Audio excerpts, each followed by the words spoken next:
Right then, we are back on 5. Stephen Howson, Rio, United. I feel robbed here, mate. I don't know about you. I feel robbed because I thought that performance from United deserved more than a point. What's your thought? Yeah, I completely agree. I think first half we were everything you wanted in a performance, probably other than the goal.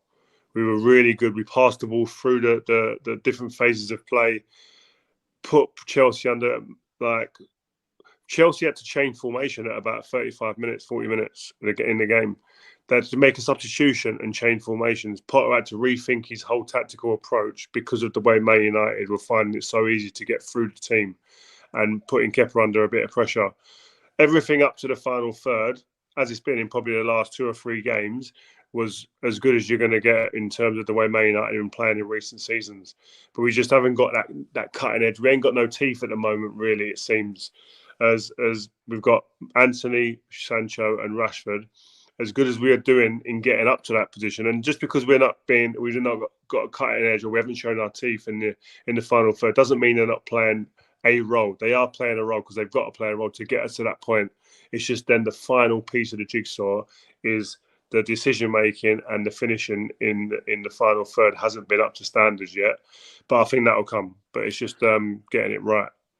We have got a pretty good goal scorer at the club. Some would say he's the greatest goal scorer that's ever played football. Yeah. Are we going to talk about that massive elephant in the room, or do you want to save that till Monday? Oh, listen, it's not an elephant in the room. I think we should save it till Vibe 5 on Monday, where we can get our teeth into it properly. I think I said a little bit on BT today, but there's a lot more for me to say. And listen, I've been speaking to Cristiano the last few days about how he's feeling and the whole situation. So I think Vibe 5 on Monday is the place where we can sit and go into it with a little bit more depth, where there's no adverts to break up the conversation. McTominay's back up. But the only thing I will say on it is that I don't think what he done was right. Okay. So everyone I can see in all my comments and stuff like that saying, Rio's not calling it out for what it is. I've never once said that I agree with what he done. I didn't. And we'll take this. Yeah. Okay. All right. So McTominay's back up, saved the day with a goal at the end. He's doing all right, isn't he? Yeah. Where's Joel? That's what we're going to discuss as well on Monday. On Vibe 5, Joel needs to tell me and talk to me about Casemiro and you. Oh, we're winning team, can't change it. He shouldn't play because he hasn't done enough yet. What are you lot chatting about? Most tackles, most interceptions in the game today against Chelsea. Absolutely top draw. And it's in his DNA what he does. I think we're going to have to pull up the actual clips of what was said because I think there's a little bit of stretching of the facts going on here, a little bit. What do you mean? Go on, explain to me. We'll do it tomorrow. We'll do it on Monday. Do it on Monday. I'm worried about Sancho and I'm worried about Marcus as well, to be honest. And look, I've been. What are you worried about? Anthony last couple of weeks, but Anthony was poor as well today. I think the entire forward three today underwhelmed me. That was the only. I have to agree. The only parts of our game in the last 2 or 3 games that have not worried me, but they've left me a little bit, like you say, underwhelmed, would be the attacking area because the imagination doesn't look there, like it's there. The ability to ghost and go past people and commit defenders doesn't seem to be there. Whether that's down to confidence or I don't know, whatever it is, it's not there. And the ability to unnerve defenders properly, where you see defenders thinking, "Oh my gosh." Like I'll give you some examples. When you see Saka on the ball at Arsenal or Martinelli, you can see defenders on the back foot thinking, I'm not uncomfortable here. Whoa. When you see Mahrez, Foden, Grealish on the ball, you're thinking defenders are looking like uneasy. At the moment, when we're playing against defenders, I think other than Anthony against Newcastle the other day when he had Burns rocking every now and again, I've not seen us really enough having defenders having to be drawn out of position or come out of their slots, like I said the other day, where actually I'm having to do something a little bit different because somebody's beat someone 1v1 and then we're all having to shuffle and move our positions. It's not happening enough. And so I feel defenders against us at the moment are finding it far easier than they should do.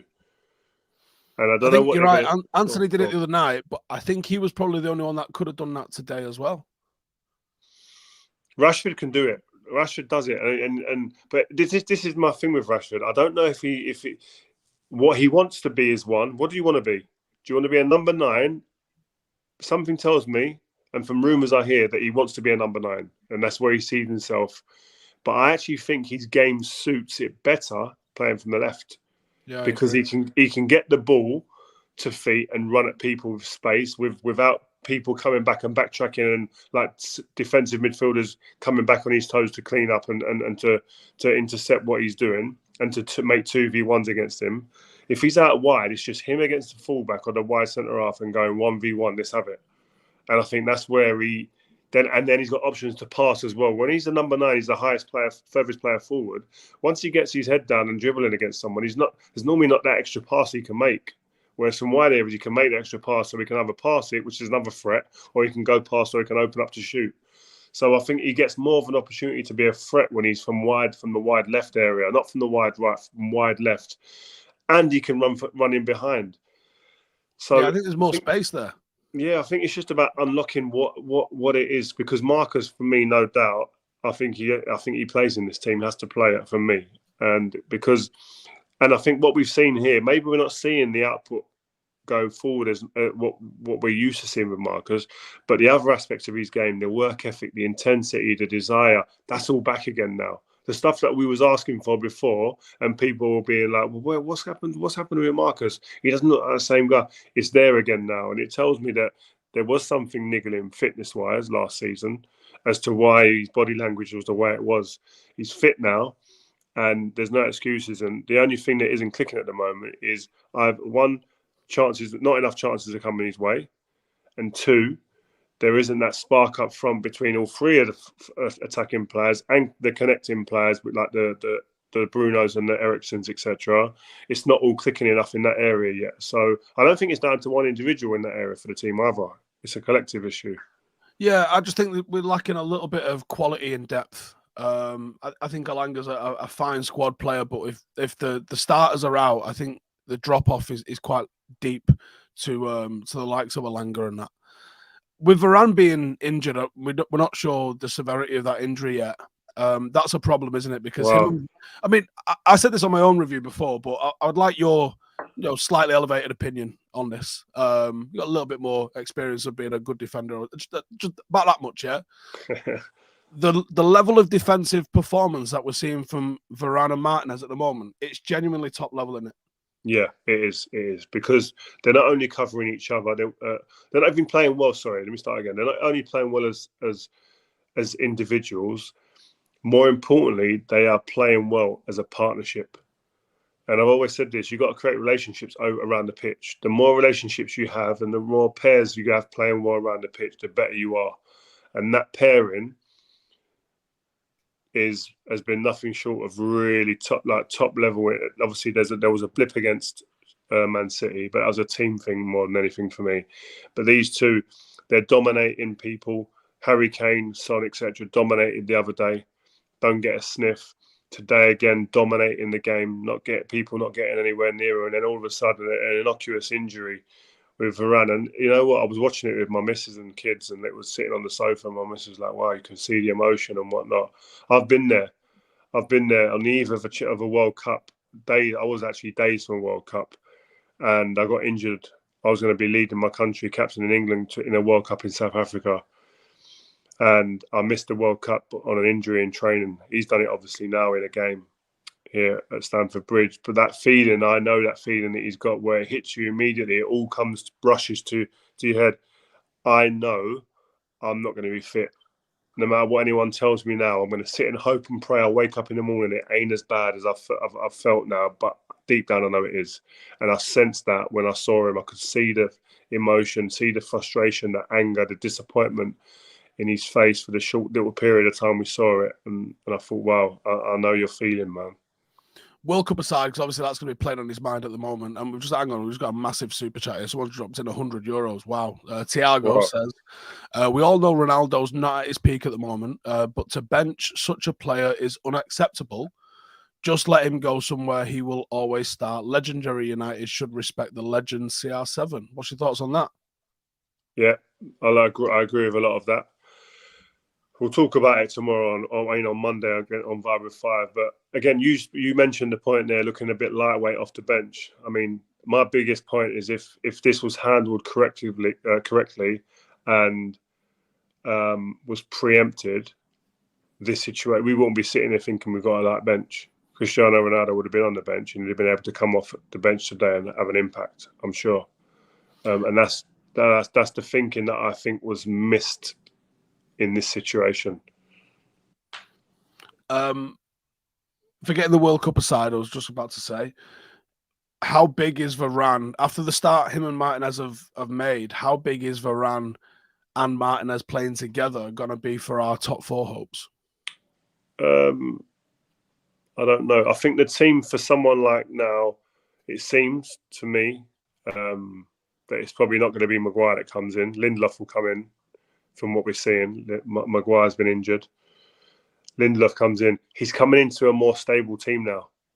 And Lindelof is decent. I think he'll come in and do a job. It just depends how long he's being asked to do a job for. It's definitely going to destabilise the back four. Martinez has been topped, but I think Varane gives us that something different, that little pizzazz that's different. He's the speed, the nasty experience, that physical element that he gives us as well.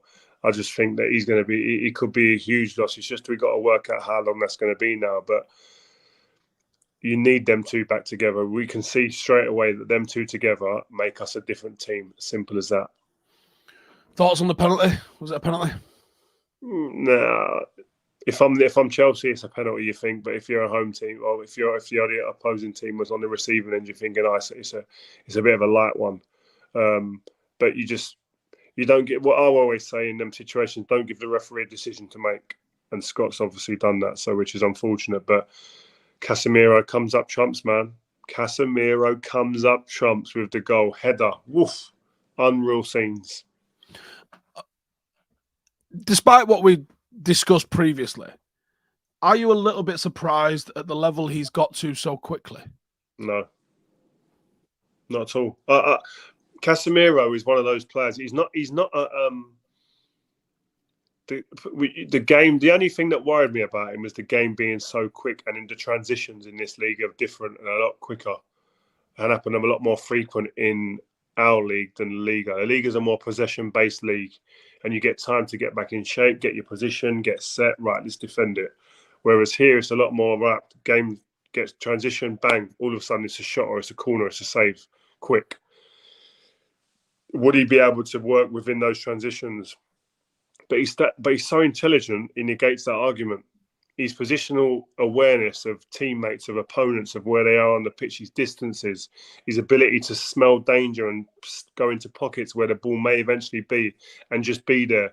It's not luck. It's just he's a great player. He understands that position as well as anybody on the planet. And so his game is about like just identifying where danger is. The hardest thing to do for a lot of players is to play simple, and also to when your team have the ball is to remain disciplined positionally. And he does that as well as not better than anybody else on the planet. The ball, everyone's free flowing or flying header as an attack. The ball's over in the right wing area. Everyone goes over there. He's the only one who steps away from the party and says, "Hold on. Well, what are we doing?"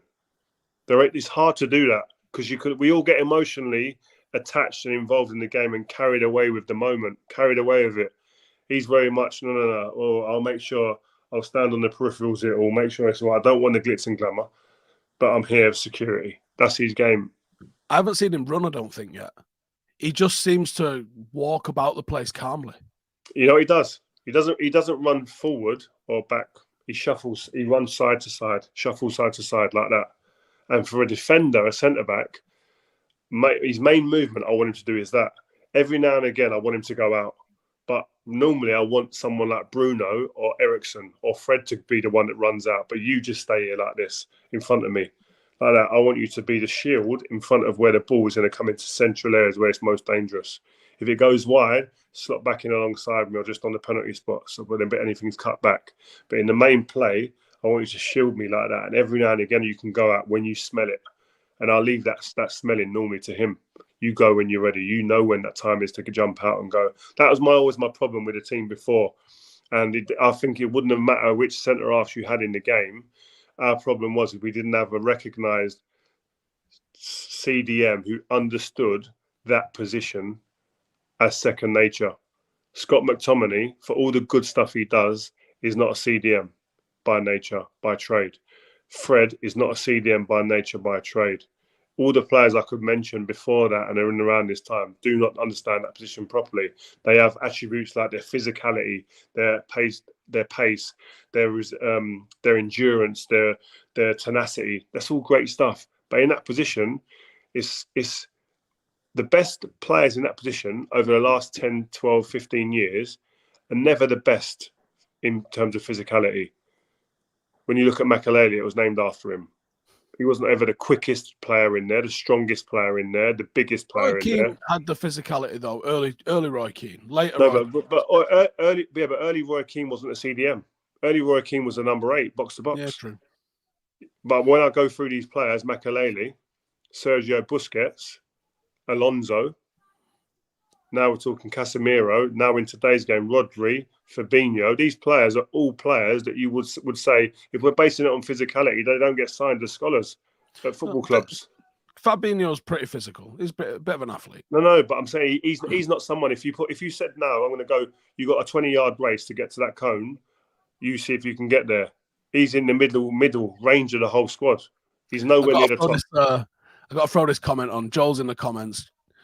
Absolutely teeing up chaos for weekend. Watch this. Ready? He says, Xhaka over Casemiro will explain why on Monday. No. He needs to sit down, take his head for a wash in a car wash. No. Don't do that just shows me that this guy don't know football talking like that.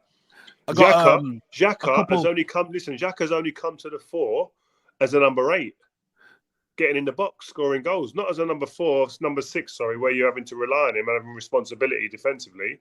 Not his game. But Joe wouldn't know that. Is it this week? What? Not a good week for your mate, was it this week? Who? Your mate Stevie. Come on, man. Why are you on this guy, man? Why are you on him? Don't know. Am I wrong? No, listen, it's a results-driven game. The board deemed him that he wasn't being able to get the results for the team. The players, I don't know, were they responding to him? All of these things play into it. You know one of them players, don't you? You text one of them players pretty often, don't you? Yeah, Ashley Young. Yeah, he's my boy. But he didn't say he lost a change room. But he was gutted, to be honest with you. He loved Stevie. He enjoyed working with him. But at the end of it, if you're not getting the results, man, you're going to get the sack in this game. Simple as. So Stevie understands that. He wouldn't be happy. I know in Stevie, he will be devastated. His pride will be hurt. Ego will be hurt. He'll be gutted that this has happened. Where's he going now? Northwest Counties? Northern Prem? You're an idiot. Like that. You're an idiot. Well, where did he stack up and compared to like Rangers?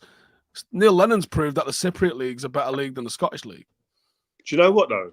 It goes to another argument, though. Like, we've had some great midfielders, right? Who would have said that Mikel Arteta would have lasted longer and seemed deemed more successful than Frank Lampard and Steven Gerrard and Roy Keane and Scholes in management, eh?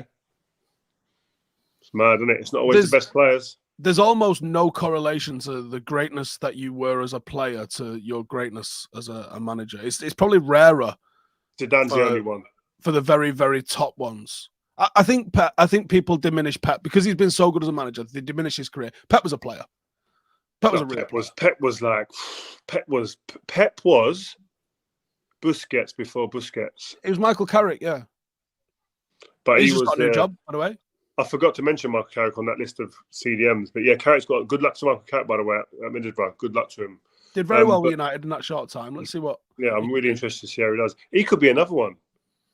How is it? Great player? Will it correlate to being a great manager? Well, we have to wait and see. Is it the way he sees the game? I imagine Carrick's a very cerebral sort of player and a very cerebral sort of coach. Yeah, he's a thinker. I don't know. Well, we were talking about it in the group the other day. It's like Zidane, though. Zidane, great player. He's one of the only ones who I look at and go, great player, correlated to being a great manager straight away. Pep, the same. Then who else? Johan Cruyff, Beckenbauer.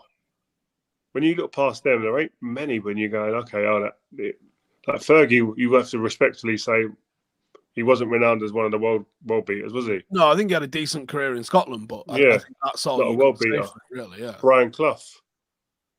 To be fair, Brian Clough might book that trend. He was an absolute goal machine, albeit it might have been second level.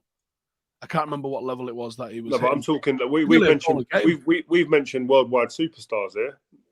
These guys ain't. It hasn't correlated, and so it's a funny one, isn't it? It's a weird one. Conte. Yeah, top player. Yeah, not won the Champions League yet, has he?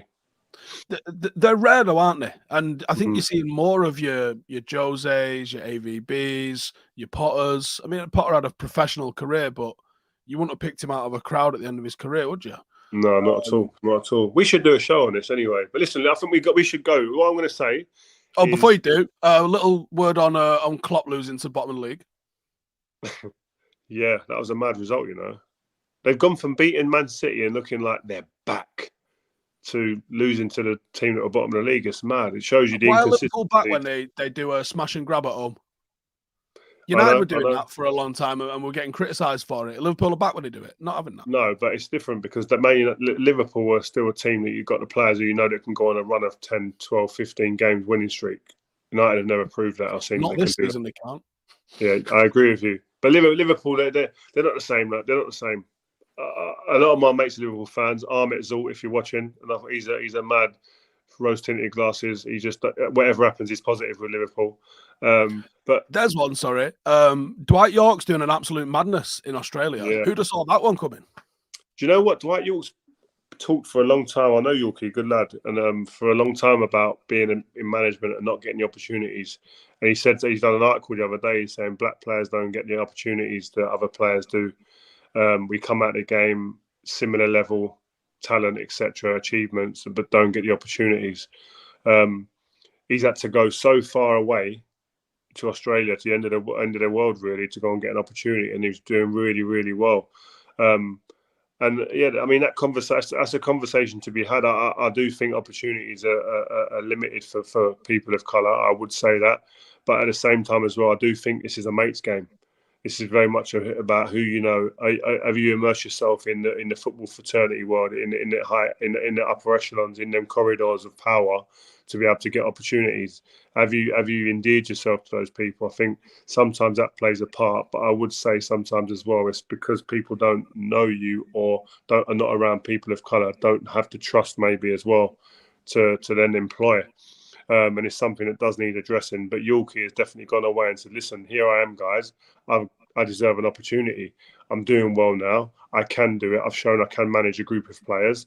Give me a chance. On the racism in appointing managers, the book Soccernomics has got a fantastic chapter on that. And it said a lot of racism in regards of selecting players was easy to eradicate for most people because it's very obvious. If this player is outscoring this player, he is a better player, therefore he plays.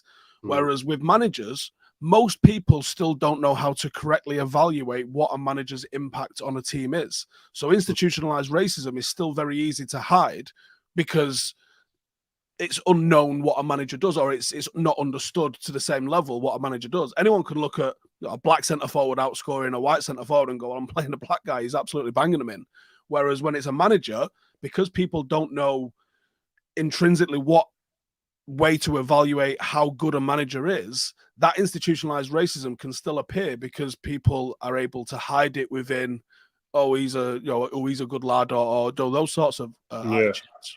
And also as well, you have to understand as well that the people that are employing these managers, how many of them understand black culture or would have be having or spending time with black people to go, I think that person will be good. I think that person will be the right person for the right mix of players that I've got or whatever.